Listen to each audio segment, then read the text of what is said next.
If you're like most people, it's probably her razor-sharp tongue, no-nonsense attitude, and that iconic death stare that can silence a courtroom in seconds. She's the iron-willed judge we've come to admire and maybe fear just a little, but what if I told you that behind the bench, Judge Judy's personal life has been far more chaotic than the cases she presides over, especially when it comes to love. Her story is anything but straightforward. In this video, we'll pull back the curtain and take a closer look at the surprising twists and emotional turns that have shaped Judge Judy's romantic journey. But first, who exactly is Judge Judy and how did she become one of the most famous judges in the world? Before she became a TV icon, Judge Judy was Judith Susan Blumer, sharp-tongued, fiercely ambitious girl from Brooklyn. Born to German Jewish and Russian Jewish parents, she grew up in a home filled with equal parts discipline and affection. Her father, Murray, was a beloved dentist whom Judy described as the greatest thing since sliced bread. Her mother, Ethel, ran the show at home and in the office as a no-nonsense manager. It's clear where Judy got her blend of wit, toughness, and grit. Her ambition showed early. After graduating from James Madison High School in Brooklyn in 1961, she attended American University in Washington, D.C., earning a degree in government. But that wasn't enough. Judy set her sights even higher and enrolled in law school at a time when women in the field were a rarity. By 1965, she had earned her Juris Doctor from New York Law School and was ready to make her mark. Her first job, corporate lawyer for a cosmetics company, sounded impressive, but left her uninspired. After just 2 years, she quit to focus on raising her 2 children, Jamie and Adam. But if you think that meant she was settling into a quiet domestic life, think again. In 1972, a friend told her about a job opening as a prosecutor in New York's family court system. Intrigued, she applied and found her true calling. Judy dove headfirst into some of the most emotionally charged cases imaginable: child abuse, domestic violence, and juvenile crime. Her blunt, efficient, no-fear approach earned her respect and a reputation. By 1982, her work caught the attention of New York Mayor Ed Koch, who appointed her as a criminal court judge. Just 4 years later, she was promoted to supervising judge of Manhattan's family court, where her fiery and uncompromising courtroom style became legendary. Word of her courtroom tenacity quickly spread. In 1993, the Los Angeles Times ran a glowing profile of Judge Judy, calling her a woman on a mission to reform the justice system. That story led to a segment on 60 Minutes, and suddenly, Judge Judy was no longer just a judge, she was a national figure. In 1996, after hearing more than 20,000 cases and publishing her first book, Don't Pee on My Leg and Tell Me It's Raining, Judy officially retired from the bench. But her retirement didn't last long. Later that same year, she launched her now iconic courtroom TV show, Judge Judy. The concept was simple, yet revolutionary. Real people, real cases, and real verdicts delivered with sharp wit and zero tolerance for nonsense. Was an instant hit, and in 1995, television history was made. Judge Judy Schindlin took the gavel and transformed daytime television forever. The show, Judge Judy, premiered on September 16, 1996, under a modest title that gave no hint of the television empire it would become. What no one could have predicted was that this courtroom series would go on to dominate daytime television for a staggering 25 years. Evolving into a cultural juggernaut that millions of viewers couldn't get enough of. From the very first episode, Judge Judy stood out. Judy Schindlin's razor-sharp wit, lightning-fast rulings, and no-nonsense attitude immediately set her apart. But she wasn't commanding the courtroom alone. Standing beside her was Petrie Hawkins' Bird, known simply as Bird to fans. Their on-screen chemistry wasn't staged, it was rooted in real history. Years before the show, Bird had served as Judy's bailiff in Manhattan family court. They developed the kind of dynamic that viewers instantly recognized as authentic. Together, they brought something fresh and electric to daytime television, a combination that would become iconic. Over its 25-season run, Judge Judy didn't just perform well, it shattered records. Averaging 9 to 10 million viewers each day, It routinely topped the Nielsen ratings, even outperforming daytime giants like The Oprah Winfrey Show. By 2009, it wasn't just the top courtroom show, it was the highest-rated program in all of daytime TV and first-run syndication, a title it held until its finale in 20-1. So what made Judge Judy such a powerhouse? For viewers, it wasn't just about entertainment.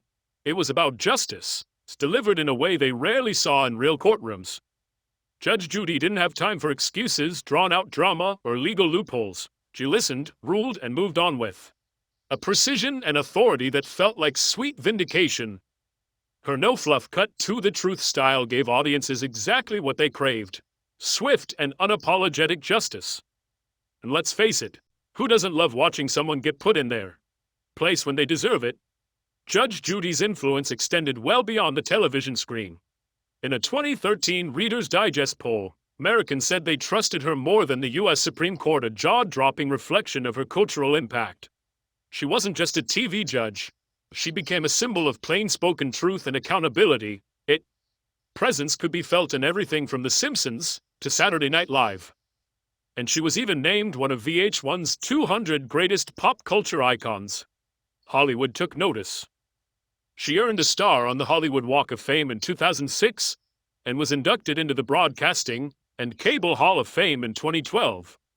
Honors like the Gracie Allen Tribute Award and the Mary Pickford Award cemented her legacy not just as a television personality, but as a trailblazing figure in media. But while her courtroom career was soaring, her personal life was far more complicated.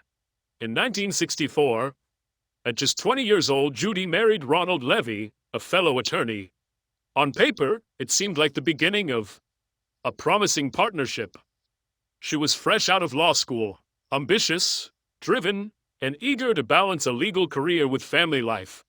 The couple quickly settled down, and Judy soon found herself juggling motherhood to their 2 children, Jamie and Adam, while trying to build a meaningful career. But behind the scenes, cracks were forming. Despite his own legal background, Ronald didn't see Judy's career as a serious pursuit. To him, it was a hobby, something to do, not something to build a life around. That kind of dismissiveness didn't sit well with someone as fiercely motivated as Judy. She wasn't about to give up her dreams for a man who didn't take them seriously. At home, she was trying to be everything: the devoted wife, the full-time mom, the rising legal mind. But the imbalance in support took its toll. As she fought for respect in the courtroom, she found herself fighting for it in her own marriage as well. The tension only grew, and so did her resentment. Eventually, something had to give. What once felt like a partnership had started to feel more like a cage. For someone as strong-willed and ambitious as Judy, staying in a relationship that stifled her growth simply wasn't an option. By 1976, after 12 years of trying to make it work, she'd had enough. Judy filed for divorce, choosing herself, her future, and her purpose over a life where her potential was treated as second best. It was a difficult decision. Leaving behind the comfort and structure of marriage, especially with 2 young children, wasn't easy. But it was also a turning point. That divorce wasn't just the end of a relationship. It was the beginning of Judy reclaiming her life on her own terms. It set the stage for everything that followed. Her no-apologies personality, her rise to national fame, and her transformation into one of television's most iconic figures. And it also opened the door to a relationship that would reshape her life in ways she'd never expected. Not long after her divorce from Ronald Levy, Judy was fully immersed in her demanding role as a prosecutor in Manhattan family court. She was balancing intense courtroom cases with single motherhood, juggling career and family, without missing a beat. But then life threw her ACURV, AVALL. In 1976, the very same year she divorced Judy, met Jerry Shinlin at a bar. Jerry, a criminal defense attorney, had just wrapped up a grueling murder trial when Judy walked in.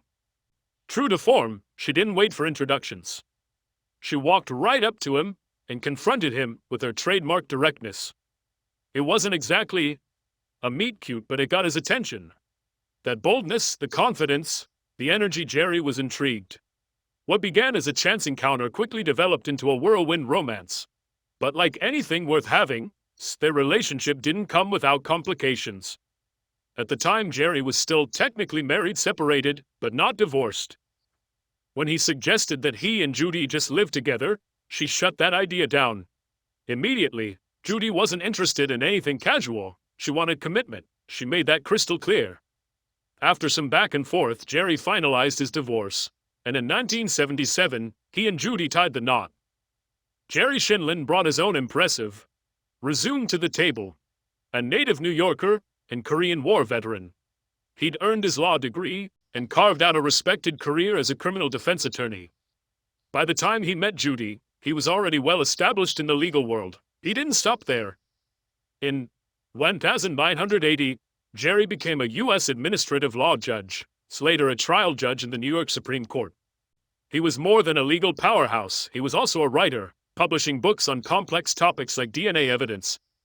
His intellect, ambition, passion for the law mirrored Judy's own Dravond. She respected him deeply for it.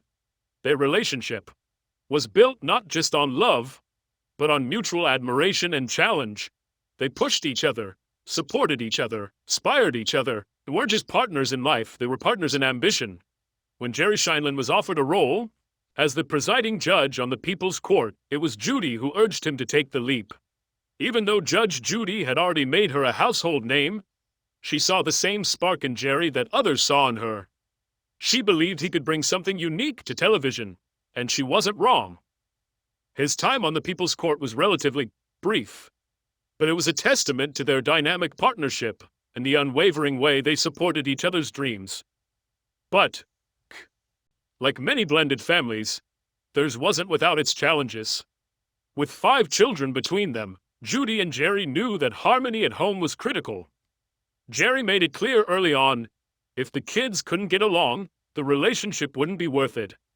Fortunately, things worked out. The children grew close, and the family found its rhythm. 3 of their 5 children followed them into the legal field. Judy's son Adam became a TV judge himself. Jerry's son Gregory pursued a career in law, and his daughter Nicole joined a private law firm. Judy's daughter Jamie stayed out of the spotlight, while Jerry's son Jonathan became an ophthalmologist. In many ways, their family reflected the values they both lived by: hard work, ambition, and resilience.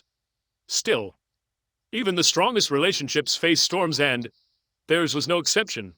By 1990, after over a decade of marriage, Judy and Jerry hit a breaking point. But it wasn't infidelity, conflict, or betrayal that fractured them. It was grief.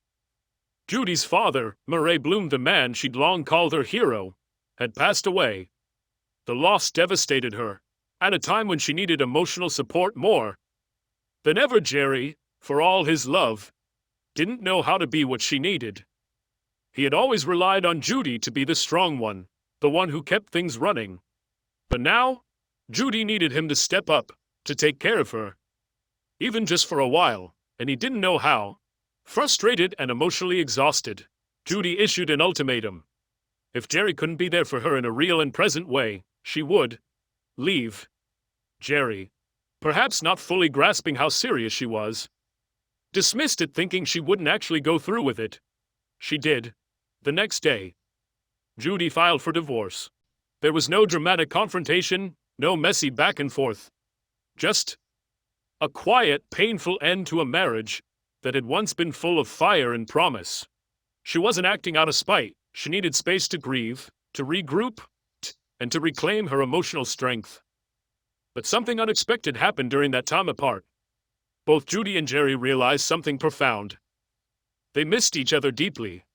The love hadn't disappeared. What had fractured wasn't the foundation but the connection. And now, separated, they began to see each other more clearly. After nearly a year, Jerry reached out. Judy, still healing and fresh from a forgettable date, was surprised by how welcome his presence felt. She didn't expect Jerry to have changed. She knew him too well. But what mattered wasn't change, it was acceptance. She accepted him, flaws and all, and in doing so, realized they could still build something meaningful together. Their reconciliation wasn't about trying to restore a perfect marriage. It was about building a stronger one, with clearer eyes and a deeper understanding. And then, one day, Jerry said something simple but powerful. "I don't want to just be with you, I want to be married to you again." They didn't wait. They got a same-day marriage license and held a small ceremony, officiated by a friend who happened to be a New York Supreme Court judge. There were no grand declarations, no big celebration, just to people who knew what they meant to each other and were ready to start fresh in their second act. Judy and Jerry's marriage was stronger, wiser, and built on mutual understanding. Professionally, they always had each other's backs. Judy, who had spent years with partners who didn't understand or support her ambition, found in Jerry a man who wasn't threatened by her success. He was proud of her. Her career was soaring, and rather than feeling overshadowed, Jerry celebrated her every step of the way. And when the spotlight finally found him, she was his biggest cheerleader. His stint on the People's Court might not have matched her longevity, but it was a moment they shared and supported together. Judy has often said she never put much focus on appearances, believing her strength came from her intellect and a tenacity. But she and Jerry both agreed that attraction mattered. They took care of themselves, but it was their deep respect, emotional connection, a shared sense of purpose that truly held them together. Their love story wasn't about perfection, it was about perseverance. It didn't pretend to have a flawless marriage. What they had was real, imperfect, challenging, and deeply committed.